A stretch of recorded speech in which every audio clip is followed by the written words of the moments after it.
प्रकाश का आत्मा मतलब पता है क्या है इसका? मैनिफेस्टेशन का आत्मा, एक्सपोज का आत्मा। जिस तरह यीशु मसीह के ऊपर आया और लंगड़ों को चंगा किया, और बाइबल कहती है उसका यश चारों ओर फैल गया, और लिखा जहां भी यीशु मसीह होते थे बड़ी बहुत भीड़ उसका पीछा करती थी, और बाइबल कहती है उसके चेलों को खाना खाने का भी टाइम नहीं मिलता था। मैनिफेस्टेशन, जाहिर होना, एक्सपोज होना। पंजाबी कहते ना बम फटना, हाँ कि यार आ की बम फटिया, कहते नहीं है इतनी दुकान चल रही आ की बम फटिया, ये शोरूम इतना चल रहा है ये क्या बम फटा है। उस बम के बारे में परमेश्वर बात कर रहा है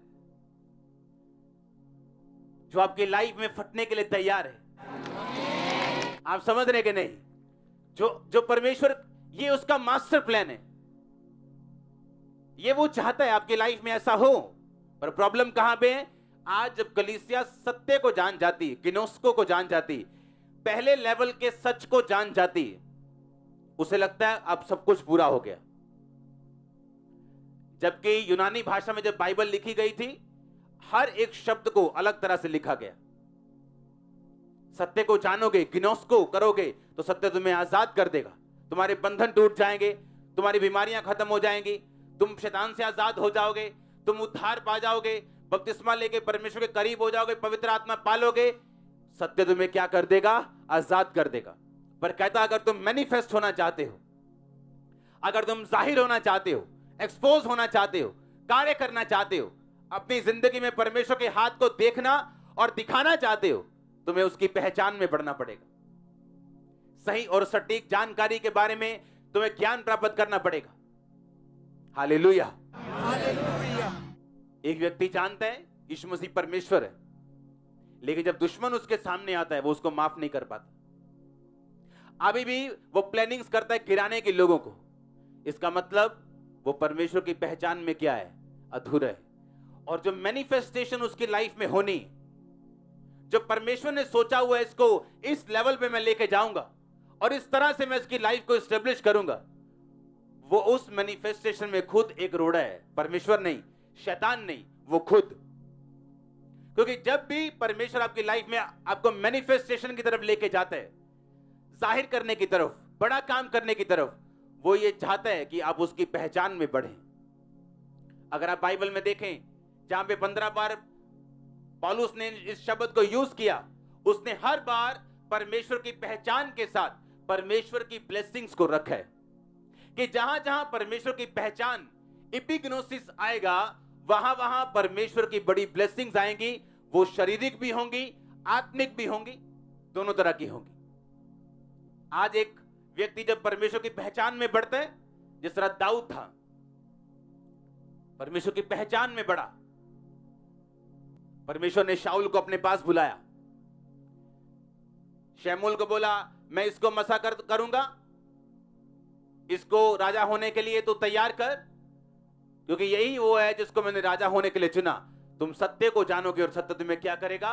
आजाद करेगा। अब शाऊल राजा बन गया, लेकिन उसके बाद वो पहचान में नहीं बढ़ा।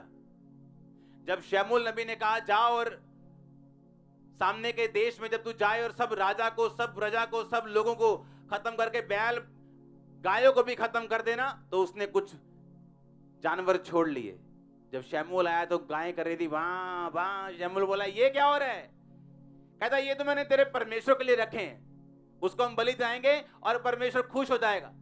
और उसने कहा शाऊल, क्या परमेश्वर ये चाहता है कि तुम उसको बैल और बकरे चढ़ाओ, या ये चाहता है कि तुम उसकी पहचान रखो?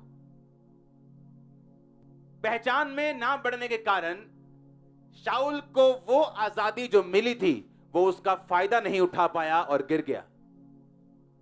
जबकि परमेश्वर ने अगर आपको आजाद किए तो वो आजादी इसलिए है कि आप मैनिफेस्ट हो सकें, स्ट्रांग बन सकें। आप समझ रहे मेरी बात को या नहीं? जब दाऊद बुलाया गया, सत्य को जानोगे सत्य तुम्हें क्या करेगा, उसके बाद वो पहचान में भी बढ़ा। कैसे? जब शाऊल उसको मारने के लिए उसका पीछा कर रहा था और वो एक गुफा में छुप गया और शाऊल गलती से उसी गुफा में जाके सो गया। दाऊद का बंदा बोला इसको मार दे, यहोवा ने तेरे हाथ में कर दिया तेरा दुश्मन। और दाऊद बोला मैं यहोवा के अभिषिक्त पर तलवार चलाकर दोषी नहीं ठहर सकता। जबकि उस समय शाऊल के ऊपर से पवित्र आत्मा जा चुका था और वो परमेश्वर से हट चुका था। तब भी दाऊद ने उसको मारना उचित नहीं समझा, क्योंकि एक समय वो परमेश्वर का अभिषेक था। यह था पहचान में बढ़ना। उसके बाद दाऊद मैनिफेस्ट हुआ है, दाऊद कुर्सी पे बैठे है, दाऊद ने राजाओं को मारा है, दाऊद ने एक भी लड़ाई नहीं हारी। मैं सेम मसाब की लाइफ में देख रहा हूं चर्च। मैं नहीं जानता आपका आमीन ऊंचा कि नहीं, लेकिन जिसका ऊंचा है मैं कह रहा हूं सेम मसा मैं आपकी लाइफ के ऊपर देख रहा हूं। उस कैंसर से आप हारेंगे नहीं, उस गरीबी से आप हारेंगे नहीं। आप मैनिफेस्ट होने वाले और जीतने वाले हो यीशु मसीह के नाम में। आमीन ऊंचाई आशीष आपकी चर्च।